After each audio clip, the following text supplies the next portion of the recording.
hakikatnya, rata-rata ramai golongan muda Korea Selatan yang menganggap Amerika memang sengaja tak mahu Korea Selatan dengan Korea Utara ni berbaik-baik ataupun bergabung semula, sebab kalau Korea Utara dan Selatan ni berbaik-baik, maka tak perlu lagi lah ada kehadiran tentera Amerika yang besar di Korea Selatan, dan juga Korea Selatan terpaksa bayar kos yang tinggi setiap tahun kepada Amerika. Tapi perang yang berlaku di antara Amerika dengan Iran sekarang ini telah mengubah persepsi rakyat Korea Selatan, sebab dia orang berpendapat, terutama sekali golongan muda, berpendapat yang kehadiran tentera Amerika di Korea Selatan hanya menyusahkan Korea Selatan, bawa sway dia, bawa menyusahkan Korea Selatan, dan adalah lebih bijak untuk Korea Selatan berbaik-baik dengan Korea Utara daripada kau buang duit banyak berbilion-bilion dolar setahun dekat Amerika yang nampaknya bukan mampu pun nak mempertahankan Korea Selatan. Jadi apa yang berlaku kepada negara-negara Arab, anjing-anjing Amerika itu telah membuka mata bukan saja rakyat Korea Selatan, malah membuka mata rakyat Jepun dan rakyat Taiwan juga. Dia kata, dia orang rasa sia-sia saja bayar duit banyak-banyak ke Amerika ni. Kalau teruk, dia bukan yang boleh mempertahankan Jepun, Taiwan dengan Korea Selatan pun. Dia orang cepat cabut lari, cuci tangan, macam dia cuci tangan dekat Ukraine. Lebih-lebih lagi, bila Amerika menggelupur kekurangan peluru berpandu, peluru berpandu pemintas, semasa perang dengan Iran sekarang ni, Amerika pergi baraikan sistem peluru berpandu dekat Korea Selatan, dekat Jepun, untuk dia bawa ke Israel untuk mempertahankan Israel. Jadi dia kata tak boleh pakai lah Korea ni, Amerika ni, baik ke balik negeri kau lah. Jadi dah banyak golongan-golongan muda, termasuklah ahli parlimen di Jepun, di Korea Selatan dah mula menyuarakan, kata kau halau baliklah tentera Amerika ni, tak guna, tak boleh harap satu sen pun. Tengoklah apa yang jadi dekat Ukraine, tengok apa jadi dekat negara-negara Arab tu. Bawa sway lagi ada, bukan nak mempertahankan negara tu. Jadi berbalik kepada penggunaan teknologi mengawal hujan yang digunakan oleh Amerika ke atas Iran ni, dakwaan yang dibuat oleh Iran selama bertahun-tahun, ada kemungkinan ianya benar, berdasarkan apa yang berlaku baru-baru ni di Iran. Apa yang berlaku baru-baru ni ialah apabila Iran telah berjaya memusnahkan sebahagian besar radar-radar besar Amerika di pengkalan-pengkalan Amerika di Kuwait, di Bahrain, di Qatar dan di UAE, hujan telah turun dengan lebatnya di Iran sampai empangan-empangan Iran melimpah dan paras-paras sungai di Iran naik ke paras yang tertinggi sejak hampir 20 tahun. Tak pernah hujan lebat macam tu. Jadi penurunan hujan yang amat luar biasa selama 2 minggu, 2 minggu turut-turut, hampir tak berhenti, yang hampir tak berhenti, langsung tak berhenti, dan telah mengejutkan rakyat Iran. Di samping mereka bersyukurlah, sebab sebelum hujan ini turun, Iran telah berada dalam keadaan yang kekurangan air mentah yang amat kritikal, sampai ada ura-ura nak memindahkan penduduk Tehran ke tempat lain kerana masalah kekurangan air yang kritikal. Jadi alhamdulillah, syukur hujan turun. Jadi bukan saja hujan turun, malah salji juga dilaporkan telah turun di beberapa tempat yang mana penduduk kawasan itu kata dah berbelas-belas tahun dah salji tak turun dekat kawasan mereka. Tapi Iran memang tempat lain ada salji lah. Jadi semua tasik-tasik Iran yang hampir kering telah dipenuhi air dan juga empangan melimpah. Dan rakyat Iran menganggap perkara ini bukanlah berlaku secara kebetulan, dan ada kaitannya dengan radar-radar besar milik Amerika di negara-negara jiran-jiran Iran yang baru saja dimusnahkan oleh Iran. Jadi rata-rata rakyat Iran menganggap yang radar-radar itu selama ini telah menyebabkan hujan tak sampai ke Iran dan telah digunakan untuk menghasilkan hujan sebelum hujan sampai ke Iran dan menyebabkan kemarau yang panjang di Iran setiap tahun selama berbelas-belas tahun. Jadi pemimpin tertinggi Iran yang syahid 2 bulan lepas akibat serangan Amerika dan Israel laknatullah ni pernah berkata, musuh-musuh Iran telah mencuba bermacam-macam cara yang mereka ada selama ni berpuluh-puluh tahun untuk melumpuhkan dan melingkupkan Iran. Jadi menurut Ali Khamenei, apa yang belum dilakukan oleh musuh-musuh Iran ke atas Iran hanyalah perkara-perkara yang dia tak mampu buat. Apa yang dia mampu buat, dia dah buat ke atas Iran. Kalau mampu, dah lama dah Amerika dengan Israel akan buat. Termasuklah serangan darat. Beberapa orang Presiden Amerika tak buat serangan darat sebab tahu tak lepas. Jadi apapun, rakyat Iran telah berasa amat-amat bersyukur kehadrat ilahi kerana hujan telah mula turun di Iran seperti sepatutnya, dan kita semua pun rasa bersyukur kerana Iran tak lagi menghadapi masalah kekurangan air.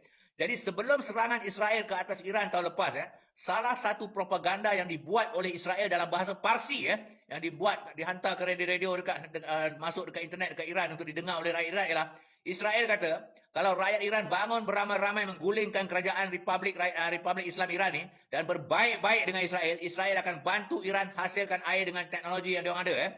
Jadi bila kita ingat balik propaganda Israel pasal air tu, jelas sekali lah yang Israel ni memang terlibat menggunakan teknologi menghalang hujan di Iran. Dan baru-baru ni Amerika mengancam masa tengah perang tu akan menyerang loji-loji penapisan air laut jadi air tawar dekat Iran ni.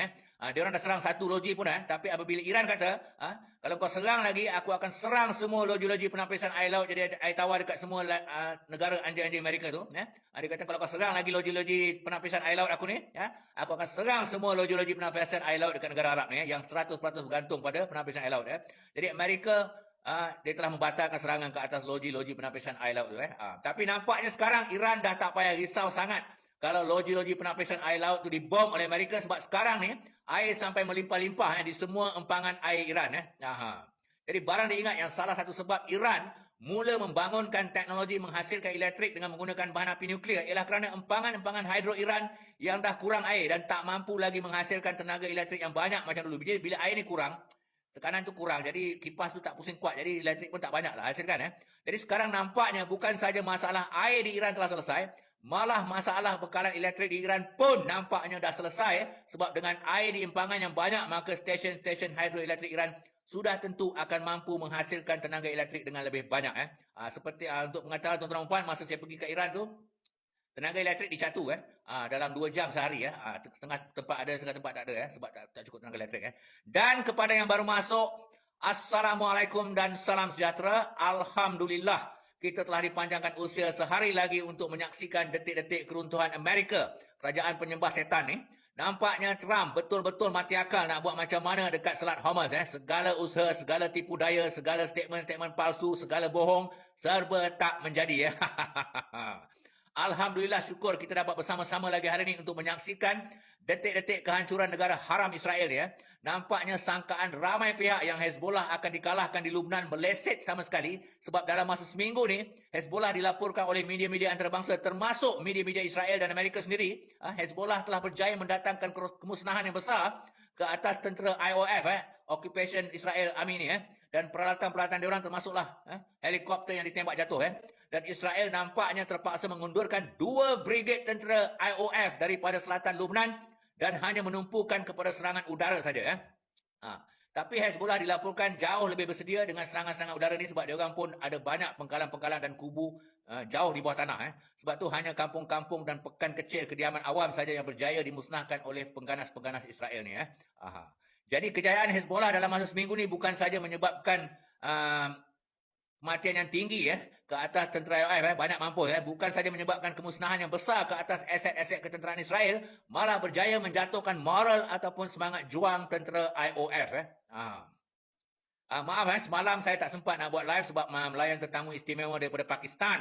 Tetamu saya ni datang KL 3 hari untuk conference. Semasa saya dekat Islamabad dulu, tetamu ni lah yang telah melayan saya dengan sangat baik. Siap bagi tempat tinggal, bawa makan, bawa saya ke National University Science and Technology Pakistan, tunjuk saya teknologi robotik Pakistan, betapa hebatnya pembangunan teknologi Pakistan. Dekat Pakistan ni budak-budak darjah 1 dah belajar pasal robot. Jadi tetamu saya ni adalah seorang penyelidik yang berkhidmat dengan NUST ataupun National University of Science Technology Iraq ni Pakistan, dan dia sempat bawa saya ke pejabat dia dekat syarikat dia, sempat minta saya bagi ceramah pasal perkembangan sistem keuangan Islam dekat Malaysia. Sebab ramai pekerja-pekerja yang buat robotik study ni di syarikat dia ni adalah pelajar-pelajar NUST tahun akhir yang tengah buat praktikal dekat company dia lah. Jadi dia datang KL, saya kena layan bagus-bagus lah. Dia dah hantar balik hotel, okey, saya boleh buat live lah. Baiklah, hari ni pula pun sibuk dekat 2 orang rakan perjuangan saya, Olivia dengan Aidil kena panggil dengan SKMM, siasat daripada pagi sampai petang. Sebab dia orang hentam SPRM, adalah ke Farhas tu, dan lepas tu dia hentam kerajaan lah. Jadi Alhamdulillah selesai lah, tak tahulah nak kena dakwa ke tak. Baiklah, hari ni saya nak ulas pasal perkembangan yang menarik yang berlaku di Selat Hormuz dalam masa 3 hari. Semalam maaf tak dapat buat live. Dan saya punya live yang laporan hari ke-66 tu, ada yang banyak komplain kata tengah-tengah tengok tiba-tiba hilang. Sebenarnya kena ban sekejap dengan YouTube. Tapi lepas tu saya buat appeal, okey balik. Tak ada benda. Mungkin dia marah lah sebab saya bantai Zionis banyak sangat. Tapi kau marah-marah lah, aku tak peduli. Hari ni aku saja nak